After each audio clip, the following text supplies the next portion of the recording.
Shabbat Shalom, everyone. This week we're starting the second book out of the 5 books of Moses, the book of Shemot, which in Greek is translated to Exodus and in Latin also, which means the way out. But we have the title Shemot, which literally means names. How appropriate it is to call this book Exodus, the way out. Why don't we call it the way out? Shemot means names, and what I want to claim today is when Abraham, Isaac, and Jacob formed this nation out of the 12 tribes, going down to Egypt, being enslaved and then being freed, they formed the Jewish nation, the Hebrews. And when a person forms the Jewish nation, or any nation, they tend to forget about the little individual. They forget about his name. And as Dale Carnegie said, a name is the sweetest music to a person's ears because it's his name, it's his personal name, and it's so intimate when you call a person by his name. So the book Shemot comes to tell us we do not forget the individual when we form a nation.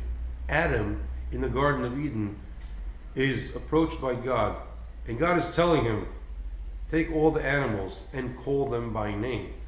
And Abarbanel, 15th century commentator, says that once Adam gave the animals their names, he actually breathed life into them, because the essence of any being is his name, his species, something that differentiates him from the rest of the world.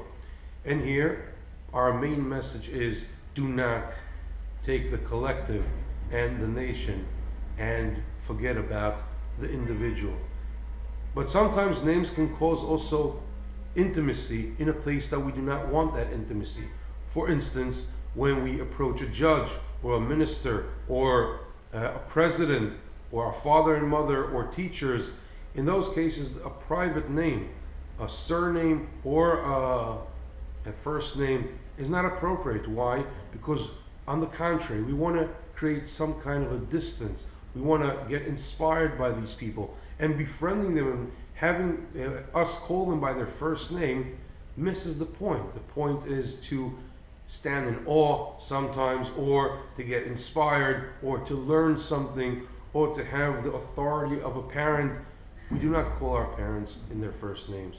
We relate to them as parents. So the message is names can cause and create intimacy, which is positive in order to get the individual set from the rest of the crowd, but also names can cause sometimes more intimacy or increased intimacy in a place that we do not want it. How appropriate it is that we do not call this book Exodus, which is a good name, but it does not tell us the essence of the message that God wants to reveal in the book of Shemot. Names is much more appropriate. Take each individual and respect him for who he is and for who his name is. That's the message of this week's Parsha. Shabbat Shalom.